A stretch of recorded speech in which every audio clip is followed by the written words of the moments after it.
Welcome to the NewsWire here on SportsGrid. I'm Craig Mish. Get ready. March Madness is here. Tons of college basketball. By the way, going to be in progress. Kyle Soppe will be along to break it all down for you. But naturally, we've got so much to talk about with the National Football League. Yesterday's free agent bonanza happening yesterday, of course, during our show and after our show. And it's still going on right now. Lots of teams diving into the free agent waters. Jacob Kamaker will be with us here on the show coming up in just a few minutes, and we'll dive into it as well. And as always, our guest contributor from Just Baseball, Peter Apple, will be with us. The World Baseball Classic is headed toward the quarterfinal round. Peter will tell us what we can expect and also preview the big game coming up tomorrow night between Venezuela and the Dominican Republic. But first, let's start off with the biggest free agent news in the last 24 hours, and it has to be future Hall of Famer Mike Evans, after more than a decade in Tampa Bay, is leaving the Bay Area for another Bay Area. He's going from Tampa Bay to San Francisco. 3 years, $60.4 million with the 49ers. Evans spent 12 years with the Bucs and closing in on a lot of personal and National Football League records. He will play with Brock Purdy this upcoming season. Meanwhile, yesterday on the show, we learned that Tua Tagovailoa would be cut by the Miami Dolphins. I guess it's kind of interesting that very quickly it looks like he's landed with the Atlanta Falcons. That's right. He'll back up Michael Penix Jr. to start the season. They'll have two left-handed quarterbacks. Seems like a pretty good fit for Tua, who, of course, is still owed approximately $50 million this season. Also, Tyler Linderbaum is signing a record deal with maybe the team that's been the most active in free agency. That's the Las Vegas Raiders. They're signing him to a 3-year, $81 million contract, $60 million guaranteed to protect Fernando Mendoza if indeed they do take him with the number 1 overall pick in the draft, which they are expected to do.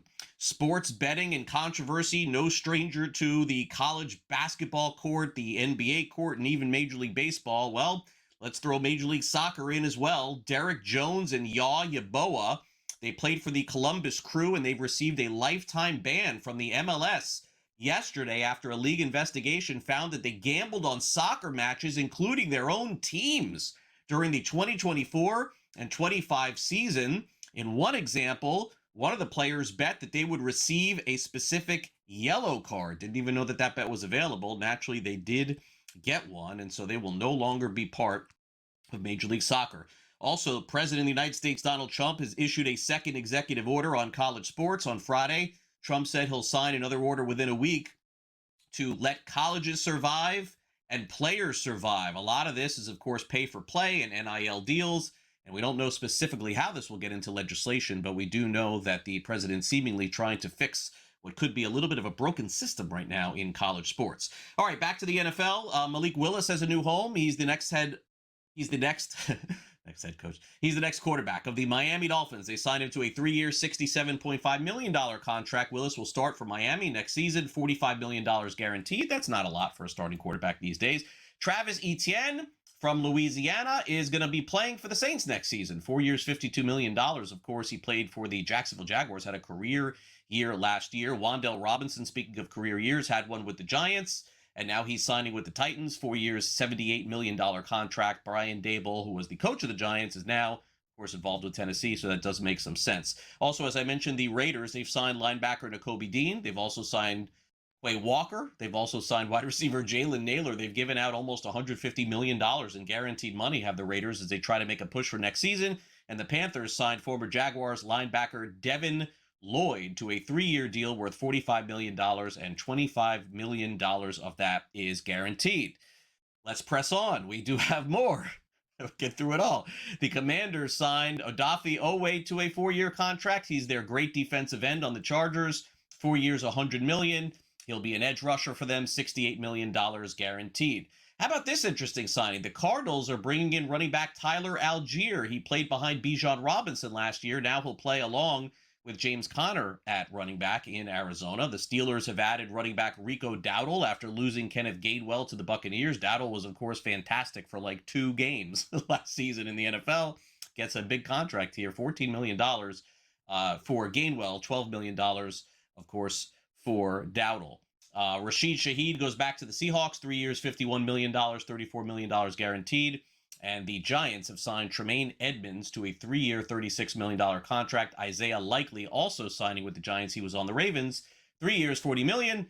Who's the Giants head coach? It's John Harbaugh, so that certainly does add up and make some sense. All right, the Rams have just got McDuffie, of course, through a trade with the Chiefs. They've also signed Jalen Watson to a 3-year, $51 million contract with $34 million guaranteed. Reed Blankenship, formerly of the Eagles, signs with the Texans. Former Jet Elijah Vera Tucker is signing with the New England Patriots for 3 years, $42 million. And J.K. Dobbins apparently liked what he saw with the Denver Broncos. He's going to return there next season, also getting an $8 million fully guaranteed signing bonus. And if he makes it through the length of the contract, it's 3 years and $20 million. Alex Anzalone, he signs with the Bucs, 2 years, $17 million. And by the way, there's been a lot happening this morning and this afternoon. We'll get to that as well. All right. We'll take a deep breath. That was a lot of information to give you here at the top of the show. Now let's pivot over and do some NBA. Last night, what a finish last night. NBA MVP moment for Shai Gilgeous-Alexander, 129 to 126. So the Nuggets do cover that one, but SGA hit a game-winning step-back three with 2.7 seconds left. SGA 35 points, 15 assists. That's his career high. Jalen Williams had 29 and 12.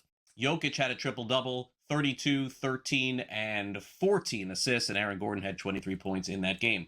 The Cavaliers take care of the 76ers, 115 to 101. So Philly covers as a 14.5-point road dog. James Harden did have 25 points in the game. That's what led Cleveland to the win. Philly's going through a lot of injuries at the moment, and the Knicks lost in Los Angeles, falling to the Clippers 126 to 118. Kawhi Leonard with 29. Karl Anthony Towns with a monster game for the Knicks. In the loss, 35 points, 12 rebounds, and 7 assists. The Jazz win over the Warriors. They don't win often, but they win outright as 6.5-point home dogs, as Bryce Sensabaugh had 21 points in the 119 to 116 win. And the Nets beat the Memphis Grizzlies, speaking of teams that don't win very often, 126 to 115. As Day'Ron Sharpe had 19 points off the bench. In college basketball, we've got 8 teams headed to the NCAA tournament, including Troy, who clinched their way in yesterday. So thus far, we have Long Island University, Tennessee State, Northern Iowa, High Point, Queens, North Dakota State, and then the 2 teams that got in yesterday, Troy from the Sun Belt Conference and Furman from the Southern Conference. So those are the teams that are currently in the NCAA tournament. There are championship games going on tonight. And then naturally, we'll continue our conversation with college basketball with Kyle Soppe. Team USA is getting a little bit of a scare thus far in the World Baseball Classic. Of course, they've advanced, but it wasn't easy. They beat Mexico yesterday by a final of 5-3. It was Aaron Judge who's basically doing everything for Team USA. He wins. They win again. Paul Skeens picks up the W. Judge hits a home run. And Team USA will head to the quarterfinals as they get ready to wrap up pool play today. Current odds have Team USA still the heavy favorite to win the WBC at plus 100, but the Dominican Republic, who's looked so dominant, are plus 330. Japan is headed to South Florida to play in the quarterfinals this weekend. As they move out of their pool, they are plus 360. Venezuela follows them, and then naturally Puerto Rico will wrap up their pool play. In fact, pool play around the country, both in Puerto Rico, Houston, and everywhere else, including Miami, wraps up officially tomorrow.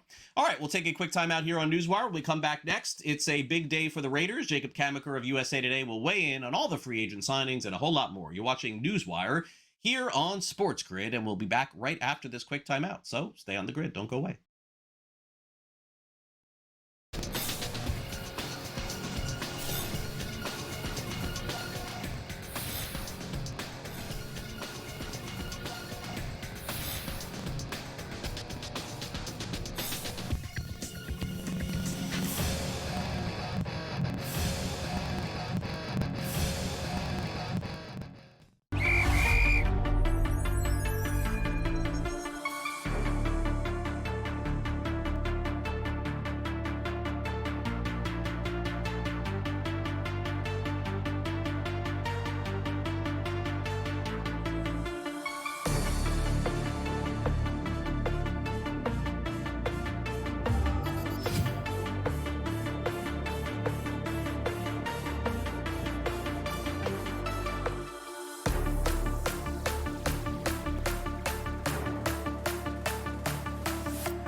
Welcome back to NewsWire here on SportsGrid. We're joined by Jacob Kamaker of USA Today here on the show to go over the latest in NFL free agency. And Jacob's hands, I'm sure, were busy on the computer yesterday. But Jacob, you've had time off, right? I mean, not time off technically, but you've had time to let your brain sort of reset since the Super Bowl. And then all of a sudden we get inundated with all of these gonna signs, not signed, but gonna signs. But look, who stole the show yesterday? Had to be Jacob, the Las Vegas Raiders, without a doubt. They have a couple of different reasons for doing this, by the way. Number one, they want to be better. Number two, oh my gosh, I didn't realize how far under the cap that they were. And you know how the NFL is. You got to spend money in this league. You can't sit back and tank without spending. You can spend and tank. You can't do both. So a lot of what I see here, to me, are available free agents to help the team. But very curiously, Jacob, because of what I'm alluding to here, short-term deals, short-term guaranteed money, a lot of upfront money for this year. Yeah, and to your point, Craig, I believe the Raiders entered the offseason with the second most cap space in the NFL. That might have changed given some contract restructures or releases in the days ahead of free agency, but they had a lot of money to spend. And I absolutely love the fact that they brought in Tyler Linderbaum to play center for them. Raiders had the worst offensive line in the NFL last season, perhaps one of the worst that we've seen in the NFL in decades. So they really needed upgrades across that unit. And center is one of the more important positions on the line because it ties, the left side to the right side, and you have to have a strong relationship with your quarterback there too. So Linderbaum's going to come in, experienced guy, rock solid. He's been one of Pro Football Focus's top 7 graded centers in each of his first 4 years in the league. So he's going to give a steady presence in front of presumed number 1 overall pick Fernando Mendoza there. And I think that's going to be a nice long-term partnership. He got a massive deal to do this, though.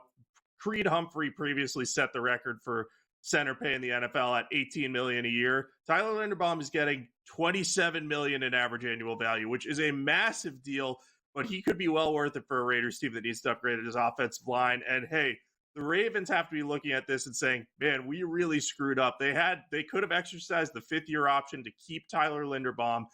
They would have had to pay him $23.5 million for that one season. They decided, no, we might be able to get him for a little bit cheaper if we sign him to an extension in the offseason. But that bidding war blew past that number, and ultimately they're going to have to replace him, and that's a really tough position. They'll have to draft one probably, but all of a sudden their interior offensive line isn't looking too good, and it was already an issue outside of Linderbaum last year. Yeah, so better for the Raiders, especially if they do take Mendoza, which everybody expects next month. Okay, so the Dolphins making a lot of news because we sort of know where they're headed, Jacob, right? Like they're headed in a transition season at the best. At worst, it's a rebuild. And they have the Packers staff basically on board in Miami now, including their GM. And so they opt to say farewell to Tua Tagovailoa, who we'll get to in a minute, and sign Malik Willis, who, he did look good as a backup. We literally have no idea how he will do starting for 16, 17 games in the NFL season, which honestly speaks to only $45 million guaranteed for him. I mean, think about it. That's usually money for one season of a guaranteed quarterback. But I think that this works out real well, Jacob, for the Dolphins to take a shot. And I think when Willis looked around the league, he probably thought to himself, you know something? If I don't sign here, I'm probably not guaranteed to start anywhere. So good fit here for both. Absolutely. It just seemed like the best opportunity for Willis, as you alluded to. Look, the Dolphins are rebuilding. They're going to have to build up the roster around him. But, you go in there, he has familiarity with the coach and the general manager, having come from the Packers. And how robust was the market going to be for him? Yes, he has a lot of upside. He has elite accuracy and excellent mobility that he showed off in Green Bay. Threw 6 touchdowns, no interceptions during his time with the Packers. So, there's a lot to like about him, but at the same time, he's only got 6 career starts under his belt across 4 seasons. So there's a tiny sample size here. As you mentioned, he's going to have to start 16, 17 games with the Dolphins, and we just don't know how that's going to go. So I think this sort of rare mid-tier quarterback deal makes sense for both parties. It's short-term enough that if the Dolphins, if Willis doesn't pan out, they can move on from him without taking too significant of a cap penalty as they continue to rebuild their roster. And for Willis's purposes, he's locking in that $45 million. That's all his. That's great for him. And if he plays well, couple years from now, he's going to have the opportunity to sign a more lucrative extension, and he'll still be young. I think he's only going to be 27 this upcoming season. So still a Yes. lot of upside. There's a lot to like about this deal for both parties. I just think it was the most sensible fit. You could have made a case, hey, maybe he would go to Arizona, but with them seemingly ready to roll with Jacoby Brissett as they continue to build up the roster, Miami was really the best fit for Willis. So I'm excited to see how this pans out. I really liked what I saw out of him in Green Bay, and we'll see if he can keep that going as he gets more and more and more snaps down in Miami. Yeah, and they do like Quinn Ewers a little bit, so you would think, okay, well, if this doesn't work out, they have him too. So on the flip side, Tua looks like he gets cut and is going to sign with the Falcons pretty quickly here. This one a little more curious to me, just because it feels like the Falcons have questions now at starter and at backup quarterback going into the season. From a system perspective, it makes sense. You have the left-handed quarterbacks, both Penix and Tua, but why am I a little skeptical of this whole thing? I'm not sure that this is the best fit for him, Jacob, in my opinion. So the injuries are the big issue here because Penix is injury prone throughout his career dating back to college. He's had 3 knee injuries, I believe, and Tua himself has been banged up often. Obviously, concussions have been an issue for him. So I completely understand why you'd be a little bit skeptical of saying, hey, is this quarterback room going to work? Are they going to both be able to stay healthy? But I think the point you alluded to, them both being left-handed quarterbacks, I think from a system perspective, that's great because they won't have to make any shifts to their protection should Penix or Tua have any sort of injury issues. And I also think for Tua's perspective, he's coming into a team that has a proven solid offensive line, a lot of weapons in Drake London, Kyle Pitts, Bijan Robinson. When he was his most successful in Miami, he was surrounded by a lot of quality weapons. He didn't have that as much this past year with Tyreek Hill getting hurt. So I like the idea of this fit for him. I think it's a great fit for him. I think organizationally, though, to your point, things could go south for the Falcons in a hurry if the injury issues crop up. So I like it for Tua. For the Falcons, it's a big risk. We got more to cover with Jacob, so let's take a quick timeout. We'll be back with more NewsWire, diving into why the Kenneth Walker signing is a good fit for the Kansas City Chiefs. We'll be right back.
Welcome back to NewsWire here on SportsGrid. Jacob also joins us throughout the NFL season, and we talk some fantasy football. So let's dive in a little maybe on this next move here, which sends Kenneth Walker to Kansas City. And Jacob, the Chiefs finally appear to have recognized that they got to get some help on the outside at running back. And I know Travis Kelce will be back, but let's just be honest, at this stage of his career, we don't even know what he is. Walker was fantastic in the Super Bowl. He was really good for Seattle. I think a lot of folks thought that it was a bit surprising that they let him go until I did see those reports yesterday that stated that they may be in on the draft, which would be interesting, really, for Seattle if they took Love or somebody else there. But I digress. Kenneth Walker over 1,000 yards, 5 touchdowns. The touchdown number is a little bit deceiving because Charbonnet got the ball a lot at the goal line. This is probably the most impactful fantasy move, I think, thus far. Would you agree? I would agree because Kenneth Walker is probably going to be that workhorse in Kansas City. And the Chiefs, they did not have much of a running game last year at all. Isaiah Pacheco and Kareem Hunt handled a bulk of the workload, and they combined to average 3.8 yards per carry. Kenneth Walker, as you alluded to, averaged 4.6 yards per carry, and he was just much more explosive as a runner, and he does a lot as a receiver, too. So he can be a true three-down workhorse for the Chiefs. Yes, you're going to want another running back who can spell him a little bit, sort of like what Charbonnet did with the Seahawks last year, just to keep Walker fresh. One of the reasons he enjoyed one of his best seasons was because Charbonnet took on some more of those touches and, prevented Walker from taking a lot of hits in the regular season, which allowed him to be, in great shape for the Super Bowl. But I think for the Chiefs, they're going to want to lean on Kenneth Walker, especially early in the season, because Patrick Mahomes, he's coming off that torn ACL. Adding a high-end, proven running back next to him just gives him a little bit of time to say, hey, we're going to be run heavy early in the season as Mahomes kind of gets back up to speed, tests out that knee, and feels fully comfortable there. So I think Walker ends up being a big-time fantasy asset. He's going to get a ton of volume in Kansas City, especially early in the season. So wouldn't surprise me if the first 5 to 8 weeks of the season, he's like a true running back one, and then we'll see how things go from there. But if he could stay healthy, his potential is through the roof, and he's exactly what the Chiefs need. They shelled out a lot of money for him. Andy Reid had not paid a running back in Kansas City more than $3 million, except for Jamal Charles in terms of average annual value. So they recognized that they needed help at running back. They went out and got it, and I do love the fit. I think he's going to really complete that offense, save for maybe some help on the offensive line at right tackle.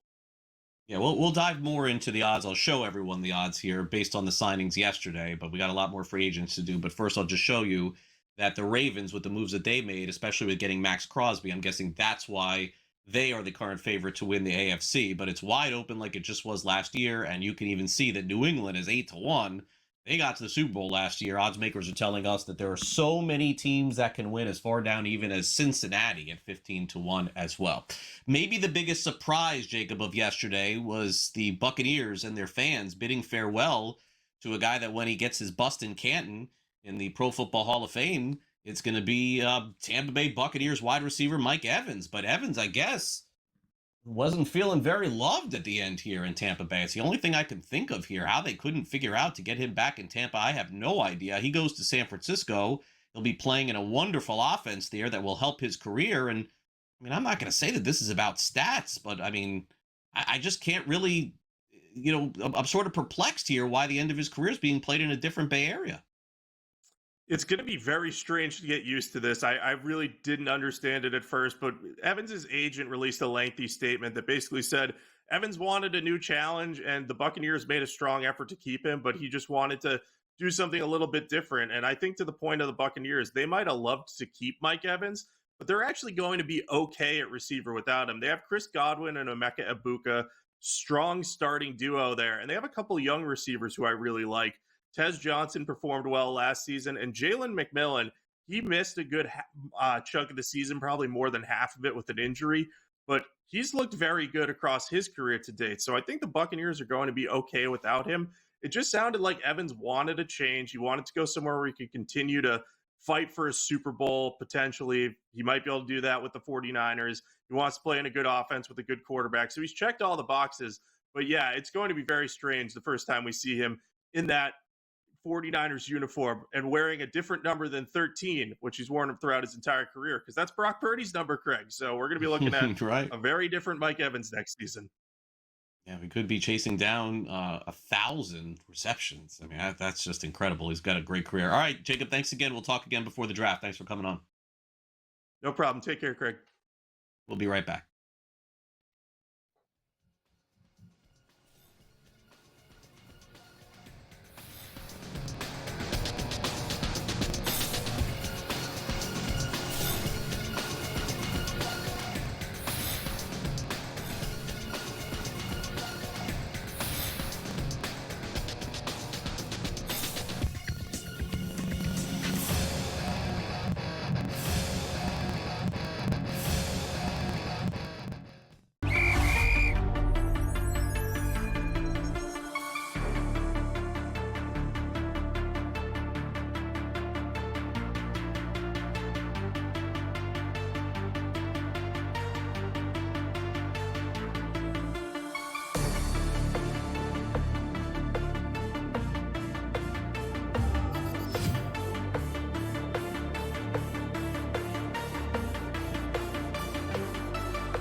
Welcome back to NewsWire here on SportsGrid. Great time of the year to talk some college basketball. In fact, the Big 12 tournament is set to tip off here shortly as Baylor takes on Arizona State, 12:30 Eastern. Baylor 5.5-point favorites. Big 12 first round and ACC first round are on deck this afternoon. Let's bring in Kyle Soppe to break it all down for us in terms of some college hoops. Kyle, thanks for coming on NewsWire. It's great to catch up with you again. Yeah, no doubt. Best time of year, bar none. All right, so before we get to the games in the ACC tournament, Duke is going to sit back and wait a little bit today. But while they wait, they're not going to have Caleb Foster for their immediate future. This is a mega injury, of course, for the Blue Devils. Maybe not as much to get into the NCAA tournament, but how does it affect them for the future? And simply put, will the NCAA take a different look at them in terms of seeding if things don't go well for them this week? Yeah, no, I think they're pretty locked into the one seed, and deservedly so. They got the player of the year in Cameron Boozer, and that's just what they've put on paper. And they've left the door open for Foster to return at some point if they make a run. They've been careful with the wording. So I think they'll be fine. They'll be on either the first or second line. That's going to be what it is. As far as what they can do moving forward, this does scare me a little bit here. We've talked about the top tier being Michigan, Arizona, and Duke all year. Do they stay there? I don't know. I mean, Caleb Foster is a 40% three-point shooter. And to me, what makes this team go isn't Cameron Boozer scoring. Every team's got somebody that can score. He's leading this team in assists by nearly 40. Like, he creates that. And Foster, a 40% three-point shooter, like I said, opens up a lot of things, handles some of the ball handling. He does a lot of under-the-radar stuff. You're not going to miss his 8.5 points a game. You can recover from that. But in terms of that being a tippy tier one team, yeah, I don't know. Without him, it's going to be interesting to see. Yeah, I think so too. I think Duke still should be probably a one, as you said. But we've seen the committee do wacky things, especially when teams don't do well in their conference tournaments. But I don't think that will affect your opinion on this ACC tournament, Kyle. Naturally, Duke is the favorite at minus 360, as they should be, and then everybody else is chasing them. Virginia's had a nice season, but we know what kind of basketball they generally play. Louisville, Miami, North Carolina. How do you see this all breaking down? Yeah, we haven't seen the odds really budge at all with this injury, so that tells you what the sports books think. They still think Duke is elite, and they are. They're the class of the ACC, but nobody likes betting a minus 400 favorite to win a tournament. So I went down the board a little bit. I thought Louisville was going to give me some value. They're the 6th seed, but they're priced like the 3 seed. That's just about where I have them powering. So I was a little disappointed there. Carolina missing a Caleb there too. Caleb Wilson not going to play. He's obviously done for the season. So that opens up the door for Miami. 3 seed, they're on the other side of the bracket from Duke, so you get a little leverage there that if you fear Duke, you don't have to play them until the finals. 20-1 right now to me on a 3 seed in a down ACC. There's a lot to like there. The low turnover rate, and Trey Donaldson just kind of, he's a guard that has my attention here. Is that somebody that kind of does a little bit of everything. He's a dual threat. He made 37 starts for Michigan last year, so he's got that. He has the game reps under his belt. I think he has what it takes. Like I said, Duke's got injuries. Carolina's got injuries. Virginia, I like them, but do they have what it takes to run the table? I'm not sure. And Louisville, to me, is the pick here, but they didn't offer the value at 900. I'll take the 20-1 and go with Miami to win the ACC.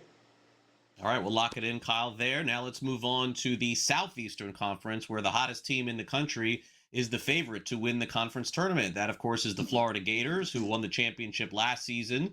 Little bit of a mix of a season this year of up and down, and then just surged as soon as the calendar went to 2026. They're minus 180, followed by that man right there, Coach Cal in Arkansas. You have Alabama, Vanderbilt, Tennessee following that. Do you like the Gators based on the way they've played recently? The Gators are the only team in my metrics that have moved up for the last 7 weeks. They're as hot as anybody, and this looks a lot like last year's team. They just got hot at the right time. They were as talented as anybody, but then when you're playing your best ball at the best time, everything kind of adds up. But are they this much better than a loaded SEC? You could sell me on them winning, but at these odds, I'm just not getting there. Darius Acuff has this Arkansas team functioning at a high level. He missed the last game of the regular season, and they still won. To me, that's huge. The ability to produce without your star is just as big as your ability to produce with him. He's just a rare combination of everything. He leads his team across the board. They're a high assist to turnover team, which is rare for a team that has a ball-dominant scoring option like Acuff. To me, if there's going to be a guy that does Kemba Walker things here in 2026, it's this kid at Arkansas, and I'll take the price here, just beating the ACC. The number's down to plus 600. It opened up at plus 800, so the public's catching on, but I still don't think they're valued properly. So sign me up. Even right now at the price of 600, I'll take Arkansas. Makes a ton of sense. So afternoon basketball, Kyle, that's what certainly we love here at SportsGrid, because we got stuff going on all day long. It's a huge board today with really all the NCAA tournament games picking up starting right now. So are there any games in particular that you're focused in on against the spread that you think may give folks an edge? It's funny because I got the countdown going right here. I'm sweating BYU in like 3 minutes here, so that'll be great. But as far as plays a little later in the day, you can't really go actionable on a game that's about to start. I like SMU to beat Syracuse. SMU's kind of graded out for me ahead of their record all season long, so maybe I'm the idiot here, but they lost at the Carrier Dome earlier this season in a game that they led for 37 minutes. Craig, you know how long a college basketball game is? It's 40 minutes. You lead for 37 minutes. You're usually in a good spot to win. I've got them favored by just over 9 points in this game. They're giving half that. I'll take that every day. Syracuse made a bunch of free throws in the first meeting. They're one of the 10 worst free throw shooting teams in the country. I don't see that happening again. I think you see this game finish closer to double digits than you do the 4.5 you're being asked to lay here. And then I'm going to go back to the ACC. You got Wake Forest. They're catching points. I think the wrong team is favored in that one against Virginia Tech. I've got them favored by over 8 points. That's a 7 o'clock tip, so you got a little bit of time. Maybe we can make some money before then and increase the bet size. If you want to take a money line, plus 120, 125 in that neighborhood. They're 35th in assist rate this season. Vatek, outside the top 300. So if a team's going to piece together a consistent offensive flow, I think it's the Demon Deacons here, and they've got a sophomore guard here. Hang with me, Juke Harris. Yeah, he goes by Juke. His name is Jaden, whatever. I'd go by Juke, too. He's the only player in the country averaging 7 free throws and 7 triples a game. That's a well-rounded offensive presence that I don't think Virginia Tech has any answer for. I think this is Wake reasonably convincingly for a team that's catching points right now. Yeah, all right, great stuff. And make sure you follow Kyle on social media for everything college basketball. But, of course, he also covers football for PFN. Kyle, before you go here, I guess we've run through so many of the different signings, and we could do this for an hour to try and figure out exactly who went where. I guess I would ask you this. In terms of actionable signings that happened in the National Football League, I felt like there were so many. And from a fantasy perspective, yes, very actionable. But how about from a betting perspective? Did anything shake the tree for you based on what we saw yesterday? There was really no mega free agent this year. Maybe Crosby was the biggest name that has changed places in the last 6 or 7 days. Is there anything that happened, in your opinion, that changes betting odds? Betting odds, not too much, because they were kind of the high-priced markets anyway. Kenneth Walker going to Kansas City was obviously a position of need, but you're never going to get a discount on a Patrick Mahomes-led team, even with the dude can't even walk right now. It's a torn ACL, but you're not going to get a discount there. You're not going to get any kind of value going that direction. I do like what the Giants have done, bringing in Isaiah Likely, Tremaine Edmonds. They signed a corner this morning. They brought back both their tackles. They're going all in on this Jackson Dart thing sooner than later. I thought they might give them another year to progress. They seem to think that their window's open now. So if you want to take them, it's early to be betting divisional odds or anything like that. They're not going to be favored to win that division, nor should they be. But I think they're going to be pushing to win the division this year. And it starts with a mindset like that. Jackson Dart has to stay on the field. Scadaboo, Neighbors, all the fantasy guys. But it's interesting to me. Whether they can pull it off or not, it's interesting to me that they view their win now window as 2026, not 2027.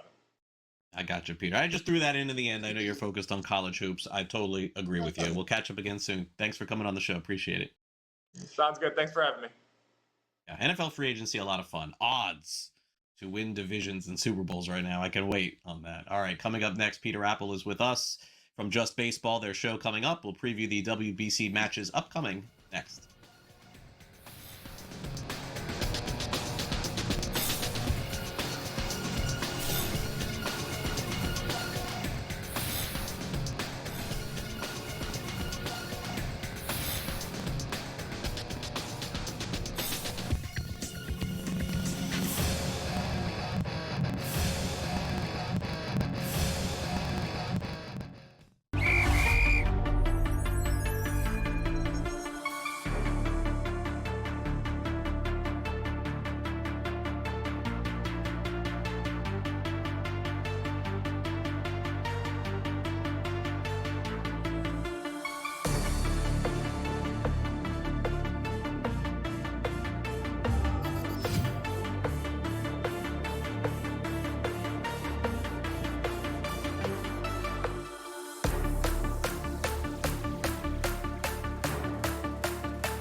Welcome back to NewsWire, Just Baseball coming your way, as always, here on this Tuesday. Peter Apple is here with us to preview the upcoming show and also discuss some World Baseball Classic news, which is a rare every 4 years event that we have a lot of fun. And, Peter's guys get to do a lot of content on that, too. So it's from Just Baseball. It's great. Peter, thanks for coming on. Appreciate it. Let's go back to last night, and then we'll go forward here a little bit. When they released the odds on USA Mexico yesterday, it kind of made my eyebrow go up like The Rock a little bit. It kind of told me, this may be a close game here if this is what the odds are. The DR is like 7.5 or 10.5 on the run line, and it was like very close.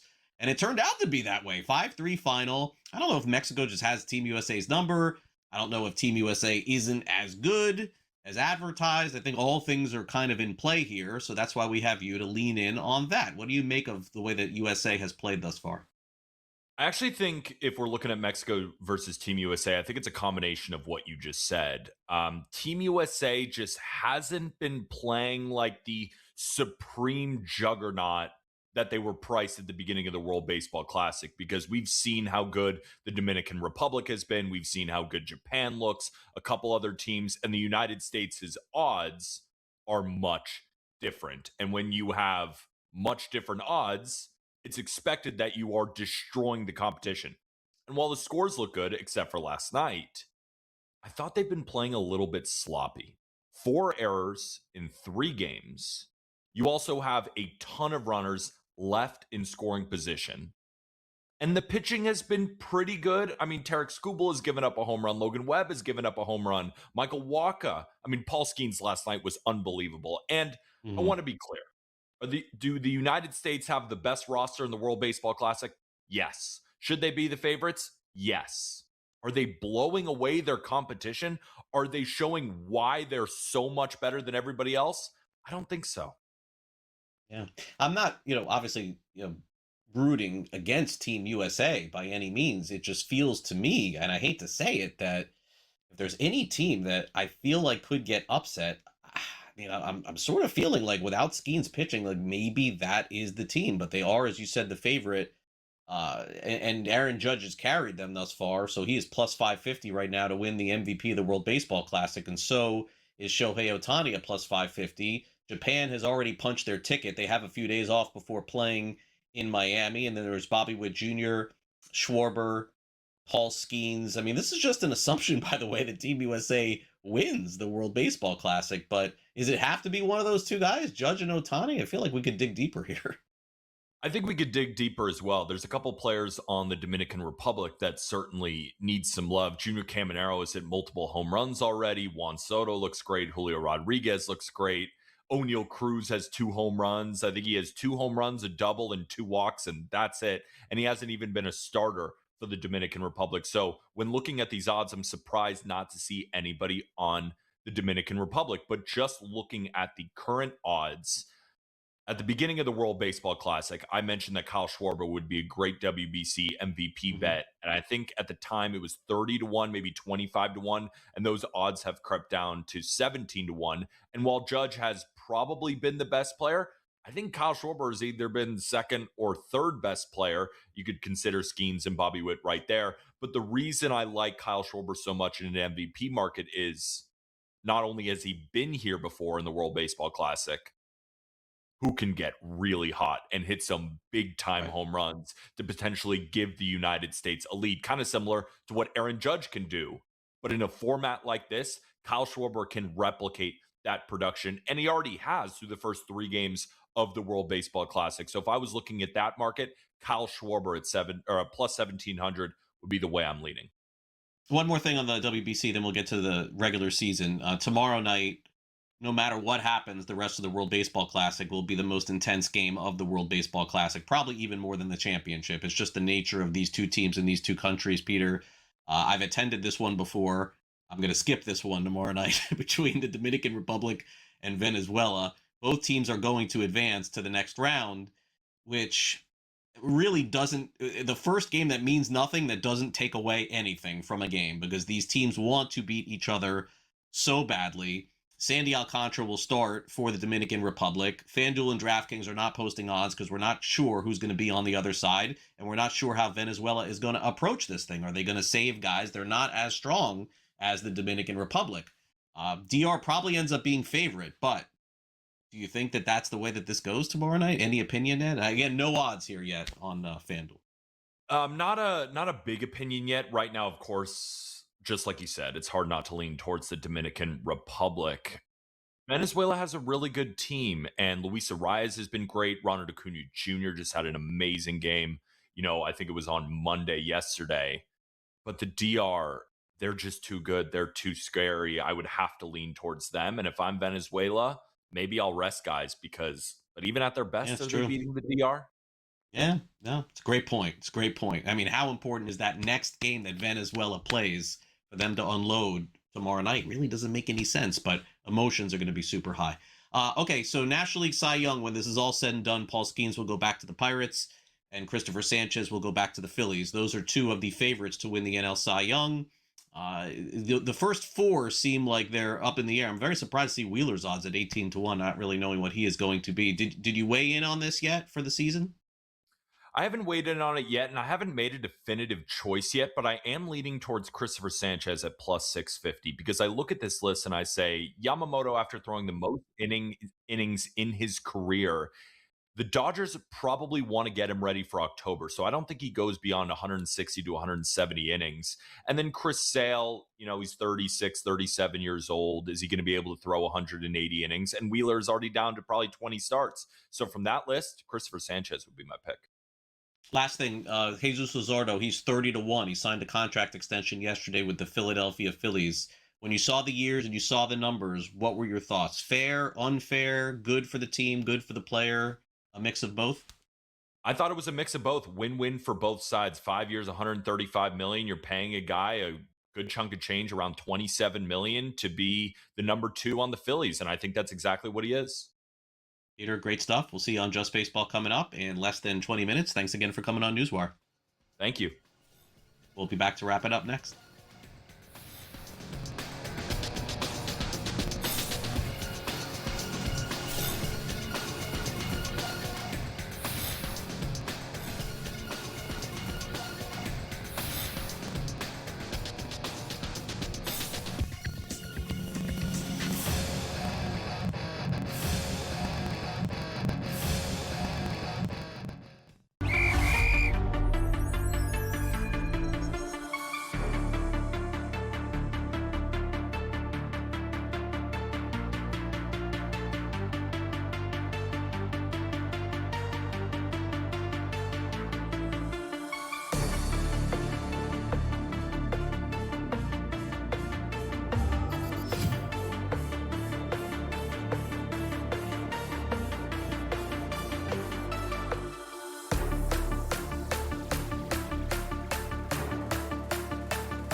All right, welcome back to NewsWire here on SportsGrid. You want to stay tuned here to the grid all day long because we got great programming coming up, including Just Baseball coming your way in less than 15 minutes. And, of course, it's the NCAA tournament. So that's coming, and the conference tournaments are here. Live college basketball action throughout all of our shows. That's what we got coming up for you here in the month of March on NewsWire. So we wrap things up. We talk some NFL free agency and a whole lot more. So let's get it started. It's time now for this Tuesday edition of Last Licks.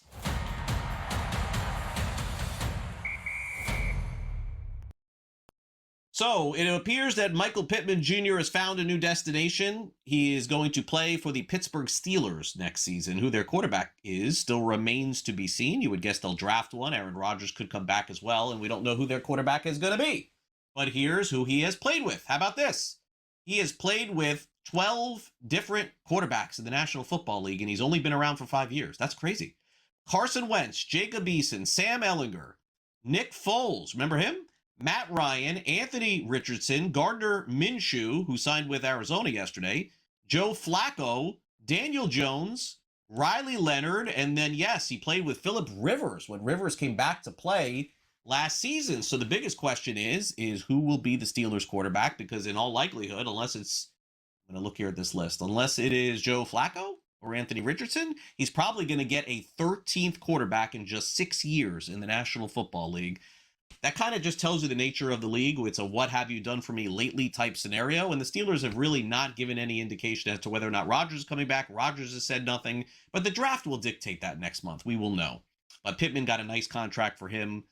So did his running mate, Alec Pierce, by the way, with Indianapolis. Pierce is staying home. Pittman is headed to Pittsburgh. Okay, yesterday on Game Time Decisions, Kevin Walsh asked me on the show, what do I think is going to end up happening with Tarek Skubal?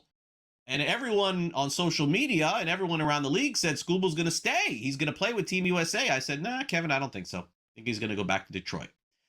And, what happened here, I think personally, is that Skubal got caught up in the moment with a really fair question that was asked after his previous start, which was, do you think that you still want to go back to the Tigers, or do you want to play with Team USA? What was he supposed to do? In fairness to Skubal, he was put in an uncomfortable, impossible decision where he had to give the answer that he was really feeling. And what he said is, hey, I don't know. I feel great. I really want to be with Team USA. I hate to say it. And I don't know, I think we posted even something on our Instagram. I don't even know what that was all about. I disagree completely with our own Instagram here at SportsGrid. Skubal's going to be a free agent at the end of the season. He's going to be the highest paid pitcher in the history of Major League Baseball. And there could be nothing getting in the way of that. Now, I understand he's playing for Team USA.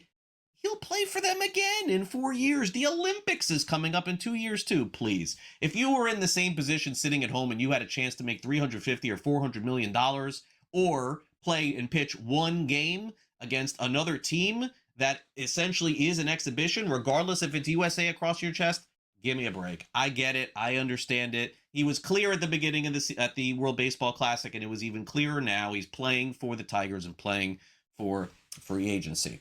All right, as we wrap things up, the 76ers have a lot of injuries, and they made their own injury on social media and in the game yesterday. They forgot to update Cam Payne's picture for his starting intro during the Sixers-Cavs game. There's so much going on in Philadelphia that they could barely field 9 or 10 guys to go on and play on an NBA court. So the 76ers used a picture of Jared McCain by accident on their Jumbotron when they introduced Payne for the game. Ouch, yikes, all those things included. Clearly it is the job of this person to get this right, but just so much going on in Philadelphia. Probably got to give the scoreboard operator and the Jumbotron operator a pass. So that's what I'm going to do here on the show. Thanks again to everybody for watching the program today. And also thanks to our great guests. It was Jacob Kamaker of USA Today. Also Kyle Soppe for coming on the show. And of course, thanks to Peter Apple, where Just Baseball is coming your way in less than 10 minutes from now. Also, you can download the SportsGrid app just by simply taking out your phone and scanning that QR code that's right there that Tommy has thrown up on your screen. It's available for iOS and Android, and if you're going to be playing the NCAA Tournament Bracket Challenge, you can track all of your bets right there via the SportsGrid app. As I mentioned, Tommy today was our director. Thanks again to our producer, Chris Kofsky. Also, thanks to Frank for all of his help as well. I'm Craig Mish. I will see you back here for our next edition of NewsWire tomorrow. You can also catch me briefly on Game Time Decisions with Kevin Walsh tonight as we talk some more World Baseball Classic exclusively here on NewsWire. Hope you enjoy the rest of your Tuesday. So for now, so long. I'll see you back here Wednesday, noon Eastern, for our next edition of the show. Have a great day, everyone. I'll see you then.